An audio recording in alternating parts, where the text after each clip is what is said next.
Well, I think it's safe to say that country music's year of being the it genre has officially reached a fever pitch. We've already seen songs like Texas Hold'em by Beyonce and Austin by Dasha completely smash, not just in the world of country, even more so in the world of pop. And meanwhile, the pop stars flooding into country music just keep on coming. This week alone, we got new songs by Young Gravy. She my little Clementine.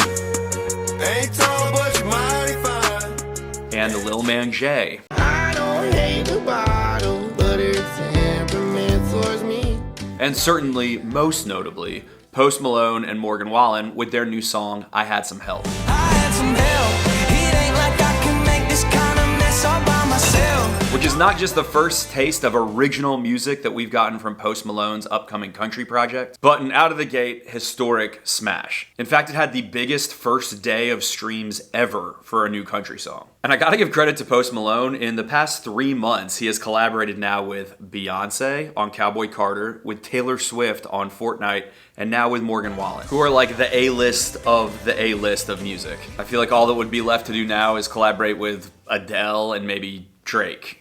Although I wouldn't recommend the Drake one right now. In the last few months, this thought that Post Malone might one day make a country album have clearly been coming to fruition after singing at the CMA Awards with Morgan Wallen and Hardy, and then dropping a Joe Diffie cover. But I Had Some Help is our first official single by him, and let's talk about it. Baby, you blame me, and baby, I blame you. In a word, this song is fun. Obviously, it's extremely catchy, and production-wise, it does feel like a medium of the Post Malone and Morgan Wallen sound. It's like they take the big drops of a Joey Moy, Morgan Wallen production sound, and it's like smoothed out a little bit into kind of a more wavy Post Malone sound. And it's hard to say which one of the 3 producers or 6 writers on this song are really responsible for that vibe, but they did achieve a vibe, which, yeah, feels pretty freaking poppy in the scheme of country music, but there's some mandolin and steel kind of laced into the beat. Why'd you throw them stones if you had a... But then also some synthesizers and ad-libs in the post-chorus, and I have no idea what this exact noise is. Whether it's like a distorted fiddle or steel or just a synthesizer running down the keyboard. But it definitely sounds cool, and it definitely sounds cool when the steel actually swells up into the drop of the chorus. I find that awesome. And somehow so Post Malone. Content-wise, the song sounds more fun than the lyrics are actually implying, because this is a song about how it takes 2 parties to really initiate a heartbreak. And both Post and Morgan find themselves downtrodden and drinking too much after a breakup, and they're like, yeah, I had some help getting to this point. The nature of this being a duet is a little strange, because it's one of those times where there's only one singular story being told. It's not like 2 different perspectives are singing, and yet there's 2 people singing this one person's heartbroken story. But there is an interesting double meaning to the idea of I had some help, because while in the song that is functioning as between the narrator and this girl that dumped him, in culture it's functioning as kind of Morgan and Post being like, hey, we're a team and teamwork makes the dream work, which is kind of cool. I can definitely feel Morgan's influence in the writing of this song, because I feel like Morgan Wallen is obsessed with the idea of whose fault things are, or blame when someone is being drunk or in a relationship. You thought I'd take the blame for us crawling. Whether that's him saying, last night we let the liquor talk, or dissecting why his relationship fell apart on Me and All Your Reasons, or kind of most obviously on Dangerous, he's got that song, Blame It On Me. And on I Had Some Help, it's kind of like, hey, you're implicated in my heart being broken and me grabbing this bottle off the shelf. I'm not just doing this by myself. You helped me get here. I feel like he's very intrigued by that kind of post-mortem of why am I drinking so much and why are we broken up? Not the deepest lyric in the world, and certainly not a narrative like in a traditional country sense, but I feel like it goes down really easy. And I do think the difference in Post's voice, which is kind of super processed and smooth and then has that little bit of kind of bleat vibrato. Baby, you blame me. And Morgan's just rasp. It takes 2 to break a heart in 2. They do sound super cool together. But as a song, it just kind of feels like a pleasant little thing. And I don't think that the duet nature of it feels very essential in the same way that something like Remind Me by Brad Paisley and Carrie Underwood feels. Or even Does He Love You, where the nature of having two different singers is essential to the story of the song. To me, this duet just feels fun. It feels like a pop culture moment, and a big one at that. Almost more like Something Bad, or Small Town Throwdown even, or Lady Marmalade. The fun is seeing superstars on the same song, and it feels like a big event. The other interesting thing to me here is that Post Malone chose to kind of make this entry with Morgan Wallen, which on the one hand, duh, like anyone that has the chance to do that collab is probably gonna take it right now. He is so much extravagantly bigger than anyone else in country music. But I do think if you look at kind of the long meta narrative of Post Malone kind of hanging with Billy Strings and wearing Coulter Wall merch and covering Sturgill Simpson,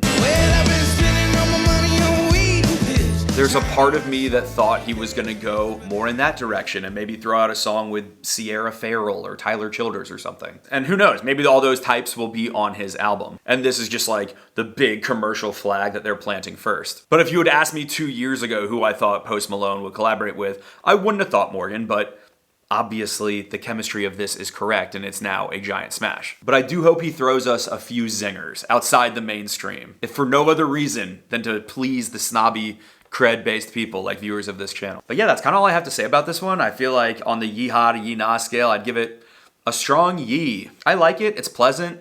I don't personally feel threatened or have much to unpack about all these pop stars coming into country music. I know a lot of people are mad at it, and I'm telling y'all, just wait. It's all gonna be fine. The genre is gonna get totally overexposed, and we're gonna go back to being ignored. So if you hate all these pop stars coming in, just keep inviting them. That's what you should want. Because once every pop star has made their country single for the year, we're gonna go to being hated again and everyone ignoring us, and it's gonna be so fun. You know, make country music uncool again. That's what I say.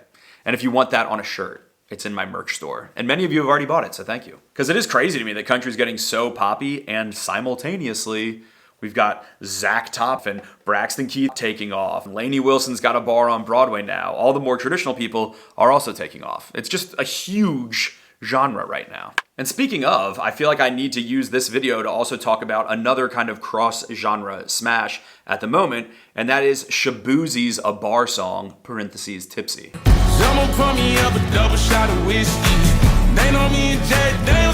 This song is pretty much an out-of-the-gate absolute smash in both pop and country music. And if you have somehow not heard it on social media in the last month, I don't really believe you. Shaboozey is someone whose name I've heard kicking around for a few years, kind of in the country scene, kind of in the R&B world, kind of, his music's sort of genreless, but certainly with A Bar Song, I feel like it is a bigger swing at country music.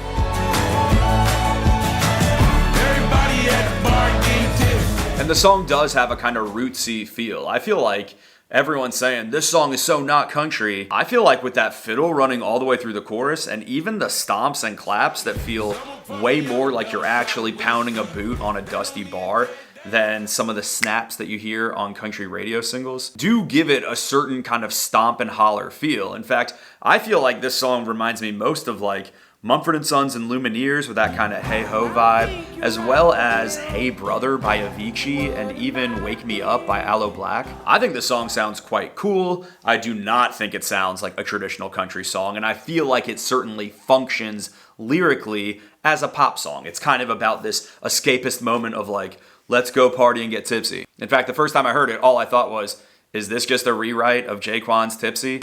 Everybody in the club get tipsy. Everybody at the bar get tipsy. It even has, here's to the 1, to the 3, to the 4. 1, here comes the 2 to the 3 to the 4. 1, here comes the 2 to the 3 to the 4. And then sure enough, when I went to the Spotify credits, all the writers of J-Kwon's Tipsy are credited on Shaboozey's. So yes, I guess it's not a mystery that this song was directly inspired by that one. And the song is so aggressively multi-genre all at once. You've got Shaboozey with more of a rap cadence on the verses, talking about himself, and then just kind of this chorus of like, we're all getting tipsy at the club. Or at the bar, sorry. It's another one where I'd have to gin up some kind of fake outrage to be like, how dare they call this country? If I was annoyed with anything on this song, it was the way I felt like it was just astroturfed through social media. And every damn influencer that was paid to post about this song and all had the exact same hook on every video where it's like, If summer don't feel like this, I don't want it. I was like, wow, what a coincidence that every influencer seemingly wanted to use the exact same language in all of their posts. Which, like, that's a whole other story. I feel like people don't even understand how